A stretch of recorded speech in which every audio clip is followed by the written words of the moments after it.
શ્રી વલ્લભાધીશ કી જય, શ્રી ગુસાઈજી પરમ દયાલ કી જય, શ્યામ સુંદર શ્રી અમને મહારાણી કી જય, શ્રી હરિરાય મહાપ્રભુ કી જય.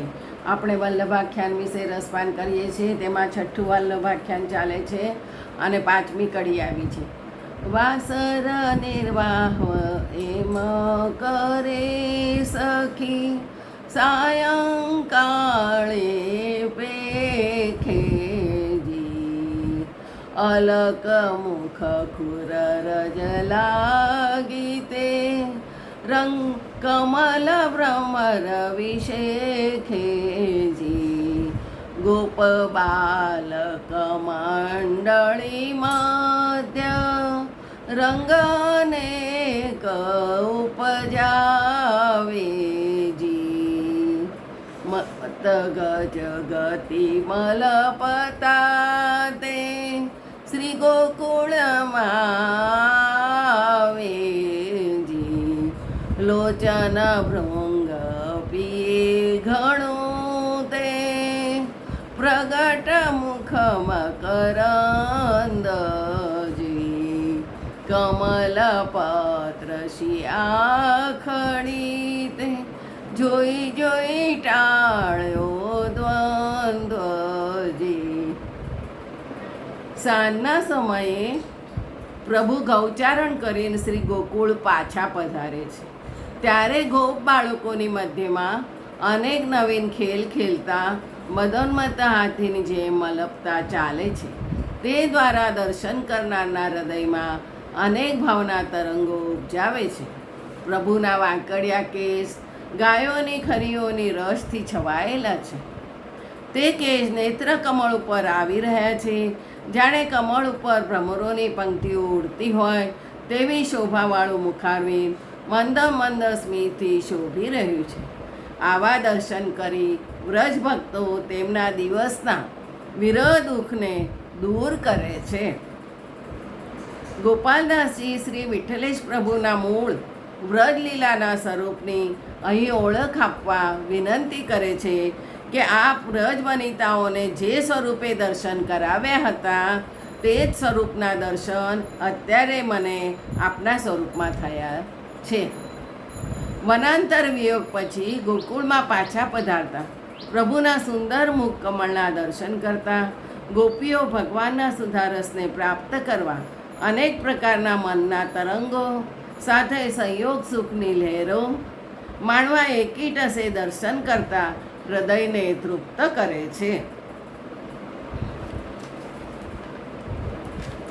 આવા સ્વરૂપના દર્શન કરી ગોપીઓ તે સ્વરૂપમાં તદ્રુપ થઈ જાય છે. ગોપીઓની ગૃહાશક્તિનો નાશ થયો છે. તેઓ કેવળ રસરૂપ પ્રભુના સ્વરૂપમાં જ આસક્ત છે. પ્રભુના નેત્રોને અહીં કમળની ઉપમા આપી છે. કમળ કે કમળની ઉત્પત્તિ જળમાંથી થવાથી કમળ તાપહારક છે. તે નેત્રોના દર્શન કરી ગોપીજનોના વિરહાગ્નિથી બળતા હૃદયમાં શીતળતા પ્રગટે છે. તેમનામાં મન આસક્ત થતાં તેમને હવે કોઈ દુઃખ રહ્યું નથી. આ જ ભાવનું વર્ણન શ્રી સુખદેવજીએ ભાગવતના દસમ સ્કંદ પૂર્વાર્ધ 15માં અધ્યાયના શ્લોક 41, 42 અને 43માં કરેલું છે. તેનું જ નિરૂપણ ગોપાલદાસજીએ પણ આ 3 કડીઓમાં કર્યું છે. પ્રભુના દર્શન કરતાં વ્રજભક્તોને તૃપ્તિ થતી નથી. તેથી હવે તેઓની પ્રભુના અધૂર સુધારસ માટેની પ્રાર્થના કરતે છે. જોતા તૃપ્તિ ન ઉપજે પ્રભુ, અધર સુધારસ પાએજી, ભૂજલતા ભીડી ભામિની, ત્યારે દિવસ તાપ બુઝાએજી, પુરાણ સુખદઈ ગોષ્ઠમાં પ્રભુ આઘેરા પૌધારેજી, યશોદાજી લે ભામણા સુતને, રાય લુણ ઉતારેજી. વનમાંથી પધારતા પ્રભુના અતિ આતુરતાપૂર્વક દર્શન કરતા વ્રજ ભક્તોને હૃદયમાં તૃપ્તિ થતી નથી. તેથી પ્રભુ તેમને એકાંતમાં આલિંગન આપી પોતાના અધરામૃતનું પાન કરાવી તેમને વિયોગનું દુઃખ દૂર કરી શાંતિ આપે છે. પોતાના પ્રિય ભક્તોને ગૌશાળામાં આવું અલૌકિક સુખ આપી પ્રભુ નંદાલય તરફ પધારે છે ત્યારે યશોદાજી પોતાના પુત્રના ઓવારણા ઉતારી આરતી કરે છે. ગોપાલદાસજીને પણ શ્રી ગુસાઈજીના સ્વરૂપમાં આવા અલૌકિક દર્શન થાય છે. તેથી તેઓ પોતાનો ગોપીભાવ પ્રગટ કરતા વિનંતી કરે છે, મને આપના મુખારવિંદના દર્શનથી તૃપ્તિ થતી નથી. મારું હૃદય સંયોગ સુખ પ્રાપ્ત કરવા તલસી રહ્યું છે. કૃષ્ણદાસજી પણ આ જ ભાવનું પદ ગાય છે. કમલ મુખ દેખત કિન ગાય સુનરી સખી લોચનાલી મેરે મુદિત રહે અરુજાય. પોતાના ભક્તોની અભિલાષા પૂર્ણ કરવા પ્રભુ ગૌદહનના નિમિત્તે ગૌશાળામાં પધારે છે અને ભક્તોને પોતાના શ્રીઅંગનો સ્પર્શ કરાવી અધર સુધારસનું પાન કરાવી તેમનો વિરહતાપ શાંત કરે છે. તેમજ તેમના હૃદયમાં રહેલો કામનો નાશ કરે છે. ગોપી ગીતમાં પણ ગોપીઓએ પ્રભુને આ જ વિનંતી કરી છે, અમારા હૃદયમાં ચોરની માફક છુપાઈ રહેલા કામનો નાશ કરતા આપણા ચરણાવીર અમારા મસ્તક ઉપર પધરાવો. ગોપીજનોને આ વિનંતી પૂર્ણ કરવા એકાંત સ્થળ આવશ્યક છે. માટે પ્રભુ ગૌશાળામાં પધારે છે. વિરહને શાંત કરવા અધર સુધા વિના બીજું કોઈ સાધન કામમાં આવે તેવું નથી. માટે ગોપીજનોએ ગોપી ગીતમાં પ્રભુને વિનંતી કરી હતી કે આપની મધુર વાણીથી મોહ પામેલી અમને દાસીઓને અઘરામૃતનું પાન કરાવી જીવાડો. સંસારના રાગમાંથી આસક્તિ દૂર કરવા અને કામનો નાશ કરવા પ્રભુની અધર સુધા પ્રાપ્ત થવી જરૂરી છે.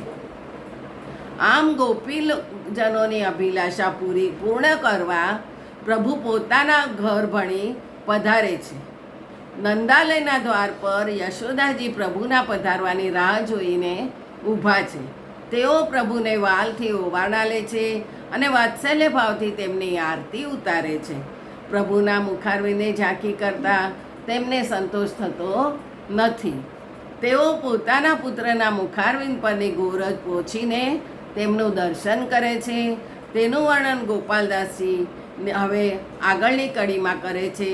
વસ્ત્રાંચલ મુખરજ પોછીને રૂપ સકલ નિહાળેજી ઊભી થાય રોમાવલી કર કોમળ અંગ સંભાળેજી કરી પેરે પેરે વારણા સૂતને સદનમાં પધરાવેજી સુંદરી ગૃહ કારજ મિશે વળી નિરખવાને આવેજી ઉષ્ણોદક સોંદો ભેળીને અંગોળ કરાવેજી અંગ વસ્ત્ર કરી સ્વચ્છ વપુને પાછે તેલ લગાવેજી અનેક સુગંધ વસને ભૂષણ ફૂલંબોડે ફાવેજી ઠણ ઠણ તો વાલો લાડ કડો તે ભોજન શાળાએ આવેજી. પ્રભુ નંદાલયમાં પધારે છે ત્યારે યશોદાજી પોતાના પુત્રનું સર્વાંગ રૂપ નિહાળી મુખાન્વિર ઉપરની ગૌરજ પોતાની સાડીના પાલવથી લૂછી પોતાના હાથ પ્રભુના સુકોમળ અંગ ઉપર ફેરવે છે. ત્યારે પ્રભુની રોમાવલી વાલથી ઊભી થઈ જાય છે. પોતાના ઘેરથી ઘરકામના નિમિત્તે હર્ષ ઘેલા ગોપીજનો પ્રભુના દર્શન કરવા પધારે છે. યશોદાજી પોતાના પુત્રને શ્રમિત જાણી ઉષ્ણ જળમાં સુગંધી અત્તર પધરાવી અંગને ખૂબ મર્દન કરીને સ્નાન કરાવે છે. પછી કોરા વસ્ત્રથી અંગવસ્ત્ર કરી સુગંધિત તેલ મર્દન કરી સુંદર વસ્ત્રો અને આભૂષણો પહેરાવી વાકડિયા કેસની ચોટી ગૂંથી અંબોડામાં ફૂલની વેણી ધરાવે છે.